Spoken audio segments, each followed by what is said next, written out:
जय हिंद साथियों, मैं Raghuraj Singh SPDA director and coach. दोस्तों, आपका इस वीडियो में स्वागत करता हूं। आज का और अभी का हमारा टॉपिक है शिन पेन कैसे ठीक करें। शिन पेन ठीक करने के तरीके इस वीडियो के अंदर पूरा बताया जाएगा और शिन पेन किन किन कारणों से होता है ये भी पूरा बताया जाएगा। और शिन पेन की वजह से बहुत ज्यादा बच्चे गिव अप कर देते हैं शुरुआती दौर में, वो भी चीज के बारे में आप किस तरह से इस चीज को पूरा कर सकते हैं और ये दर्द को कैसे खत्म कर सकते हैं। और अगला क्या है, 20% तो बच्चे खास तौर पर फिजिकल छोड़ ही देते हैं, ये चीजें देखी गई हैं। और मात्र 3 दिन के अंदर ये चीजें आप सही कर सकते हो अगर ये मेरे जो तरीकों को अगर आप फॉलो करोगे और समझोगे तब। इसके अंदर आपको एक्सरसाइज भी बताई जाएंगी और किस किन किन तरीकों के हिसाब से आप जो है इसके शिन पेन को बिल्कुल जड़ से गायब कर सकते हो, ठीक है ना। और जो तरीके बताऊंगा, जब हम तरीके समझ लेंगे तो हमें ये भी समझ में आता है कि फिर जो है हमें किस तरह से और किस किस किन किन दवाइयों का सेवन करके और किस तरह से प्रोटेक्शन और किस तरह से आसान और सरल तरीके हैं इसके अंदर, ये पूरा चीज समझना। ये वीडियो आपके लिए काफी हेल्पफुल होने वाला है और यदि ये वीडियो आपने देख लिया तो 100% गारंटी के साथ मैं बताता हूं कि आपका जो है शिन पेन गायब हो जाएगा। पर ये तरीके पूरे अच्छी तरह से आपको फॉलो करने पड़ेंगे तभी आपका होगा। चलिए अभी करते हैं वीडियो की शुरुआत। सबसे पहले हम ये जानते हैं कि किन कारणों से होता है। जब हम ये कारण समझ लेते हैं तो उसके बाद में हमारी आधी समस्याएं जो है होने वाली होती हैं, तो उनसे क्या है हमें जो है क्या कहता है, जिन बच्चों को नहीं भी हुआ है वो क्या है इन समस्याओं से क्या हो सकते हैं, बच सकते हैं। तो इस वजह से आपको क्या करना है, अभी के हिसाब से जो है इन समस्याओं का समाधान जो है पूरा तरह से मैं इसमें बताने वाला हूं, किन कारणों से जो है आपका जो है ये दर्द जो है बनता है। सबसे पहला कारण है आपका सही जूते का इस्तेमाल नहीं करना। ये खास तौर पर ये कई बार देखा जाता है, जब मैं कोई किसी बच्चे का फोन कॉल आता है तब मुझसे बात होती है तो यही बताया जाता है कि मैं ये वाला जूता इस्तेमाल कर रहा था, सेगा का कर रहा था या कोई और कर रहा था। इस वजह से मैं आपको बता रहा हूँ, कभी भी हमेशा जूते का, अच्छे जूते का क्या करना है, आपको इस्तेमाल करना है, ठीक है ना। नेक्स्ट कारण क्या है हमारा, जैसे विटामिन डी की कमी, प्रोटीन की कमी, मिनरल्स की कमी, कैल्शियम की कमी, विटामिन B12 की कमी। तो इन कारणों से क्या है ये बनता है, समझ रहे ना। तो इस वजह से इन चीजों को पूरा करने के हिसाब से आपको क्या करना है, डाइट टिप्सों को फॉलो करना है। मैं वो भी अभी मैं आपको बताऊंगा क्या क्या डाइट में आपको खाना है। इस वजह से वीडियो को जब भी बोल रहा हूँ कि पॉज मत करना और तरतीब वार पूरा वीडियो को देखना, काफी चीजें समझ में आएंगी आपकी, ठीक है ना। अगला कारण हमारा क्या है, ओवर यूज की वजह से। ओवर यूज वर्कआउट, जो हम वर्कआउट करते हैं तो हम जो है ज्यादा कर बैठते हैं तो उसके कारण भी ये क्या होता है, दर्द बनता है, समझ रहे ना। अगला कारण क्या है, रोड रनिंग। रोड पर जब हम रनिंग करते हैं तो रोड पर क्या है, यानी हार्ड सरफेस और क्या है सीमेंटेड वाले रोड पर भी कई बच्चे कर बैठते हैं तो उसके कारण भी क्या है ये जो है दर्द बनता है। और अगला कारण क्या है, मोटापे के कारण। जब आपकी बॉडी के अंदर वजन ज्यादा होता है, वजन तो पैरों के ऊपर ही आएगा ना, तो इस कारण से भी क्या है ये दर्द बनता है। अब ये चीजें तो हम समझ गए कि इन कारणों से बनता है, और जिनके दर्द नहीं हो रहा है वो इन कारणों को, जो ये कारण है इनसे बचने की आपको कोशिश करनी है, ठीक है ना। अभी ये समझते हैं ये होता कहां पर है, कैसे होता है और क्यों होता है। चलिए अभी सबसे पहला देखिए बेटा, ये वाला जो एरिया है ना, ऐसे करो, हाँ, ये वाला जो हड्डी, जो मोटा मोटा हड्डी जो दिख रही है, ये टिबिया हड्डी इसको बोलते हैं। ये वाले को यहाँ पर इस वाले एरिया में क्या होता है, ये शुरू होता है खासतौर पर ये वाले में, ठीक है ना। ऊपर नीचे भी हो सकता है। अब ये तो यहाँ पर तो होता है, ये तो समझ गए। अब ये होता कैसे है, समझ रहे ना। जब हम दौड़ते हैं, ये वाली जो ये ढीला छोड़ो, ढीला छोड़ दो, हाँ, जैसे ये है ना, ये एकदम से ये क्या है हिल रही है। इसके अंदर जो क्या है, ये मांस जो होता है ना, जब ये हड्डी के साथ क्या होता है, इस हड्डी के साथ क्या होता है, जुड़ा होता है। ये हड्डी के साथ जब जुड़ा होता है और जब हम दौड़ते हैं तो उस दौरान क्या होता है, ये हिलता है। और जब हम ओवर यूज करते हैं तो ज्यादा हिलते हिलते क्या हो जाता है, ये यहाँ से हड्डी से क्या होने लगता है, जुदा होने लगता है। तब क्या है, वही क्या है, शिन पेन है, समझ गए, वही शिन पेन है। अब इस चीज को हम जो है सावधानी पूर्वक, जब हमारा कम है तब तो ठीक है, अगर आपका दर्द और ज्यादा बढ़ते जा रहा है तो एक चीज का आपको ध्यान रखना, किन किन बातों का ध्यान रखना है, भी समझ लेना कि इसमें स्टेप फ्रैक्चर के रूम में भी क्या हो जाता है, बदली हो जाता है। जब आपका ये स्टेप फ्रैक्चर के रूम में बदली हो जाएगा तो फिर आपको दिक्कत समस्या आ जाएगी। आपका दौड़ना तो रहा दूर, आप बिल्कुल चल भी नहीं पाओगे और फिर उसके बाद में आपकी भर्ती भी निकल जाएगी। इस वजह से क्या करना है, आपको अपनी सेफ्टी का उस तरह से क्या करना है, सपोर्ट जिस तरह से मैं बताऊंगा उन चीजों को क्या करना है, फॉलो करना है। फ्रैक्चर में बदली नहीं होने देना है, उससे पहले ही इसको क्या कर लेना है, आपको सही कर लेना है। हाँ चलिए अभी क्या है, इससे जैसे आपको बचने के लिए आपको क्या क्या कार्रवाई करनी है। प्राइस थेरेपी का इस्तेमाल करना है, यानी PRICE। P से है प्रोटेक्ट, R से है रेस्ट, I से है आइसिंग यानी बर्फ से सिकाई, C से है कंप्रेस, E से है एलिवेशन। ये जो सारी चीजें अभी मैं आपको विस्तार से बताऊंगा, इनको इस तरह से आपको करना है और इसमें रेस्ट करना और आइसिंग करना और कंप्रेस करना, ये क्या है, बहुत ही ज्यादा आवश्यक है। समझ लेना, सबसे पहले क्या करना है आपको बेटा इसका, यानी आपको क्या है, जैसे प्रोटेक्शन, जैसे प्राइस थेरेपी रहती है, इसको पूरा समझ लो, PRIC, ठीक है ना। तो प्राइस, तो P से क्या है, यानी प्रोटेक्शन। जब आप कभी भी रनिंग कर रहे हो तो उस समय जब आपको पता चल गया कि आपके दर्द हो रहा है, खड़े हो जाओ जैसे, तो जब आपको ये पता चल रहा है कि क्या है, आपको क्या है, दर्द हो रहा है, ठीक है ना, जब दर्द चल रहा है या कुछ इस टाइप का हो रहा है, तो उस टाइम पर आपको क्या करना है, कोई खींचातानी ज्यादा नहीं करनी है रनिंग के दौरान, या स्प्रिंट वगैरह कोई लगा रहे हो तो वो ज्यादा आपको नहीं लगाना है। दूसरा, जंपिंग एक्सरसाइज नहीं करनी है, लॉन्ग जंप नहीं करना है, हाई जंप आपको नहीं करना है।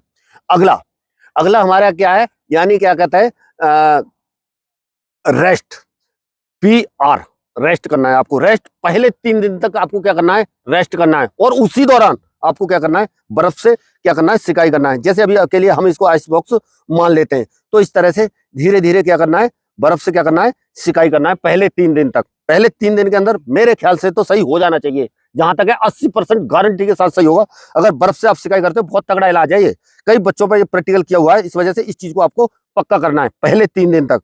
उसके बाद में जब जब फिर भी आपका ये सही नहीं होता है, तो फिर आपको क्या करना है, फिर भी सही नहीं होता है तो फिर आपको ये करना है कि जैसे नमक पानी में एक बाल्टी ले लो, बाल्टी के अंदर नमक डाल दो, कम से कम आधा 1 किलो तक डाल दो, कोई बात नहीं, ज्यादा नमक, और उसके बाद में आधा केजी तक फिटकरी डालने के बाद में यहां तक आपका पैर उस पानी के अंदर डूबना चाहिए, और वह पानी इतना गर्म होना चाहिए जो कि मतलब आपका पैर क्या कर पाए, सहन कर पाए, उस टाइप से आपका क्या होना चाहिए, उतना पानी गर्म होना चाहिए। और उसको लगातार क्या करना है, आपको 3 बार क्या करना है, दिन भर में 3 बार आपको सिकाई उस चीज से करनी है। बर्फ की भी सिकाई आपको दिन में 3 बार करना है, और 20-20 मिनट के हिसाब से करना है, 3 मिनट यानी 3 बार से कम ना करें, तो आपको गारंटी के साथ फायदा मिलेगा। और 3 दिन के बाद में ये वाली कार्रवाई करनी है जो मैंने अभी बताई है, सही है ना। 3 दिन के बाद में, उसके बाद में आपको क्या करना है, सरसों का असली तेल लेना है, उसको तवे पे डालना है, तवे पे डालने के बाद में उसमें लहसुन छिल करके डालना है। जब तक वो रेड रेड टाइप का लहसुन नहीं होता है, तब तक उसको गर्म होने देना है। गर्म अच्छी तरह से हो जाता है और रेड हो जाता है, उतारना है, फिर उसको छानना है। छानने के बाद में फिर वो तेल आपका तैयार हो जाता है। उससे फिर क्या करना है, ऐसे धीरे धीरे करके उस पर डेली दिन में 3 बार आपको मालिश करना है, 20-20 मिनट। इस तरह से 20-20 मिनट करने से आपके 3 दिन ये हो गए, और 3 दिन आपने बर्फ से सिकाई की है, उसके बाद में गारंटी के साथ 100% आपका सही होगा। उसके बाद में क्या है आपका, यानी कंप्रेशन, यानी कंप्रेशन का मतलब इसको क्या है, दबाव, इस पर क्या करना है, दबाव रखना है। जैसे ये है, ये गर्म पट्टी है, और एक सिन कैप भी आती है, वो भी मैं उसमें लिंक डिस्क्रिप्शन में लगा दूंगा। तो इस तरह से रात को क्या करना है, इसको बांध करके सोना है, पक्का आराम मिलेगा। अगर पूरी तरह से मैं बांध के दिखाऊंगा बहुत लंबा वीडियो हो जाएगा, इस वजह से इसको मैं इतना ही दिखा रहा हूँ आपको। और एक सिन कैप आती है, उसे उसमें मैं लगा दूंगा, स्क्रीन पे आप देख सकते हैं, तो उसको आप परचेज कर सकते हैं, नहीं तो आप कहीं नजदीकी अपनी दुकान से भी क्या कर सकते हैं, ला सकते हैं, ठीक है ना। तो इससे कंप्रेशन से आपको इसको क्या करना है, सपोर्ट रखना है, ठीक है ना। अगला क्या है, एलिवेशन। एलिवेशन, ई से क्या बनता है, एलिवेशन। तो इसको क्या है, अपने हार्ट लेवल से थोड़ा सा क्या करें, ऊपर रखें, तकिया वगैरह पर पैर रखें, और डेली सोते समय इससे क्या होगा, जो फंसा हुआ ब्लड है, जब आपका ब्लड फंसा हुआ ब्लड जल्दी से नीचे को आएगा, और नया ताजा ब्लड ऊपर को जाएगा, उससे क्या काफी आपको राहत मिलेगी, ठीक है ना। तो इस तरह से ये हो गया, एलिवेशन करके रखे, इससे आपको काफी राहत मिलेगी। अभी बेटा मैं आपको बता रहा हूं, यानी एक्सरसाइज, उसके बाद में डाइट टिप्स भी बताऊंगा, तो वो चीजें आप जो है क्या है समझ लेना, ठीक है ना। चलिए अभी अभी देखिए बेटा, साधारण और आसान एक्सरसाइज है, रेडी स्टार्ट। देखिए बिल्कुल सिंपल है, एकदम से क्या है, थोड़ा सा चंद सेकंड के लिए होल्ड करना है, हाँ ये कंटिन्यू कंटिन्यू, इस तरह से 20 से 25 मीटर आपको चलना है, ठीक है ना। हाँ हाँ, स्टॉप, समझ गए, सिंपल है, एक जगह जाना है, और इस तरह से यहाँ पे हाथ रख लो और होल्ड करना है। देखो ये इस तरह से, ये वाली एक्सरसाइज आगे समझ में, पीछे चलो, ठीक है ना। अभी क्या है, नेक्स्ट एक्सरसाइज, ठीक है, ताड़ासन, रेडी, हाँ स्टार्ट, हाँ गुड, वेरी गुड। हल्के हल्के पंजे के ऊपर चलना है, और जिससे क्या है, सिन बोन के अंदर थोड़ा सा खिंचाव महसूस हो, इस तरीके से। हाँ ये भी 15 से 20 मीटर, स्टॉप, हाँ बैक रिवर्स वहीं पर, ठीक है ना। अब जैसे ये कर रहे थे, ये भी कम से कम नहीं तो 3 सेट आपको करने की कोशिश करना है, 20 से 25 मीटर। अभी क्या है, इसी को एडी पर, रेडी, अभी पंजे पर कर रहे थे, एडी पे हुआ, स्टार्ट, हाँ हाँ बिल्कुल, वेरी गुड वेरी गुड। पंजे को ऊपर की तरफ पुश करो, ऊपर की तरफ खींचो। हाँ स्टॉप। 20 से 25 मीटर आपको इस तरह से चलना है। चलिए आ जाइए अभी मैट पर, इधर से गुड। चलो उधर जाओ, तुम उधर जाओ। हाँ देखिए इस तरह से। हाँ सबसे पहले पैरों को सीधा कर लो, पैरों को सीधा करो, पंजों को अपने हाथों से थोड़ा सा क्या है, हाथों से थोड़ा सा खींचना शुरू करो अपनी तरफ, जितना थोड़ा सा, जिससे शिन बोन के ऊपर थोड़ा सा काफ मसल के ऊपर क्या है खिंचाव आएगा। देखना थोड़ी देर क्या करना है, इसको 30 सेकंड के लिए होल्ड करना है, ठीक है ना। 30 सेकंड के लिए इस तरीके से क्या करना है, होल्ड करना है ना। स्टॉप। अभी के लिए मान लेते हैं 30 सेकंड हो गए हैं। अभी क्या है, नेक्स्ट एक्सरसाइज, ठीक है। पूरा पीछे लेट जाओ, नीचे लेट जाओ, पूरा नीचे लेट जाओ, ठीक है। हाँ अभी इसको, अभी जैसे ये पंजे है ना, ये बेटा पंजों को क्या है, पीछे की साइड में, आगे की साइड में पुश करो, जितना कर पाते हो, जितना कर पाते हो, जो कि शिन बोन के ऊपर क्या है होगा, यानी इसका असर देखने को आपको मिलेगा शिन बोन के ऊपर, ठीक है ना, इस तरीके से। स्टॉप। अभी इसी में जैसे एक ये भी 30 सेकंड तक कर सकते हो। अभी यही पंजे क्या है, अपनी तरफ पुश करना है, ये भी 30 सेकंड के 3 सेट आपको करना है, ठीक है ना। इस तरह से नजदीक से दिखाओ, नजदीक से दिखाओ, ठीक है ना।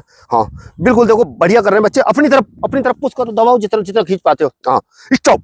अभी क्या है, इसी में क्या है, नेक्स्ट एक्सरसाइज, ठीक है। चलिए नेक्स्ट एक्सरसाइज, यानी अभी आपको करना है, जैसे एक पैर को, यानी अपनी तरफ नहीं, दोनों को वैसे ही रहने दो, ठीक है ना। हाँ एक को पैर को उठाना है ऐसे, और पंजा कहाँ रहेगा, अपनी तरफ पुश रहेगा, ठीक है ना, ऐसे ऐसे इस तरीके से अंदर अंदर की साइड दबाव रहेगा। चलिए रेडी स्टार्ट। एक पैर को, हाँ हाँ वेरी गुड। इसको क्या है, कम से कम 10 तक की गिनती करें और काउंट करें अपना, 1 2 3 4 करके इस तरह से। डाउन, लेग चेंज, हाँ स्टार्ट, हाँ इस तरह से। Very good very good. अपनी तरफ पंजा अपनी तरफ खींचो, हाँ स्टॉप स्टॉप। हाँ अभी क्या है, यही एक्सरसाइज है, सेम है। इसमें क्या है, पंजे को बाहर की साइड में खींचना है, ठीक है ना, बाहर की साइड में खींचना है और पैर को उठाना है। स्टार्ट। ये भी 30 सेकंड करने की, या फिर 1 से 10 तक काउंट करें। थोड़ा सा उठाओ, हाँ स्टॉप। डाउन, लेग चेंज, हाँ लेग चेंज, हाँ इस तरह से पंजे को बाहर की तरफ पुश करो। डाउन, बैठ जाओ यहीं पर वज्रासन में, ऐसे ही पीछे को बैठ जाओ वज्रासन में, ठीक है ना। हाँ वेरी गुड। हाँ इस तरीके से देखो बेटा, इस तरीके से आपको बैठना है, और इसके बाद में धीरे धीरे अपने हाथ पीछे को रखते हुए थोड़ा सा जाने की कोशिश करना है, हल्का सा। शिन बोन के ऊपर पक्का खिंचाव आएगा इससे, अगर सही तरह से करोगे। हाथ पीछे लगा लो हल्का सा, और इसे भी कम से कम नहीं तो 8 से 10 सेकंड क्या करना है, होल्ड करना है, ठीक है ना। और इसी तरह से इसको भी 1 से लेकर के 3 सेट तक करने की कोशिश करें, और 1 से लेकर के 10 तक काउंट करें, नहीं तो 30 सेकंड करें, ठीक है ना। चलिए स्टॉप। अभी खड़े हो जाओ यहीं पर। देखिए बच्चों, ये पूरी जो एक्सरसाइजें बताई हैं, इनको आपको जब से होता है, जैसे जो तरीके बताए उन तरीकों के हिसाब से फॉलो करना है। अगला क्या है, डाइट टिप्सों के बारे में आप जो है अभी समझ लो। डाइट टिप्स के अंदर आपको सबसे ज्यादा क्या है, जैसे क्या कहता है, डेयरी मिल्क प्रोडक्ट का ज्यादा सेवन करना है, जिसमें क्या है, कैल्शियम वगैरह ज्यादा होता है। और इसके अलावा आपको जो है, जैसे क्या कहता है, जिसमें प्रोटीन्स वगैरह होगी, दालें हो गई, चना हो गया, मूंग हो गई, जैसे जैसे डाइट्स में जैसे चना भीगा हुआ हो गया, हरी मूंग हो गई, और मूंगफली का दाना भिगा करके वो भी खा सकते हो, और बादाम हो गए, किशमिश हो गए। जब आप वर्कआउट करके जाते हो तो ये इन चीज़ों को आपको खाना है। और इसके अलावा फल फ्रूट का ज़्यादा सेवन करना है आपको, और हरी पत्तेदार सब्जियां, और ज़्यादा से ज़्यादा ताज़ा खाना हमेशा खाएं, जिससे क्या है, आपको पाचन तंत्र भी सही रहे और शरीर को भरपूर प्रोटीन वगैरह मिल पाए। और अगला क्या है आपको बेटा, जैसे इसी में डाइट से संबंधित है। डाइट में आपको जितनी जो जिसमें विटामिन ई की पूर्ति हो सकती है, कैल्शियम की पूर्ति हो सकती है, विटामिन डी की पूर्ति हो सकती है, विटामिन B12 जिनमें ज़्यादा होता है, उन चीज़ों को आपको ज़्यादा सेवन करना है, जैसे मैंने बताया था अभी, डेयरी मिल्क पाउडर वगैरह। और अगला क्या है, यानी पानी की पूर्ति। पानी की पूर्ति आपके शरीर के अंदर होनी चाहिए। पानी आपके शरीर के अंदर ज़्यादा से ज़्यादा, जैसे 5 से लेकर के 7 लीटर तक आपको हर दिन पानी पक्का पीना है, तब आपका बॉडी के अंदर क्या है, सही रहेगा। और गर्मियों के समय में 5 से लेकर 7 लीटर, सर्दियों का है तो कम कर सकते हैं, ठीक है ना। इसके अलावा आपको जो मैं दवाई वगैरह जो बता रहा था, दवाई वगैरह भी आप समझ लो। सबसे पहले क्या है, DB60 के टैबलेट का आपको इस्तेमाल करना है, यानी ये वीक में एक बार ली जाती है।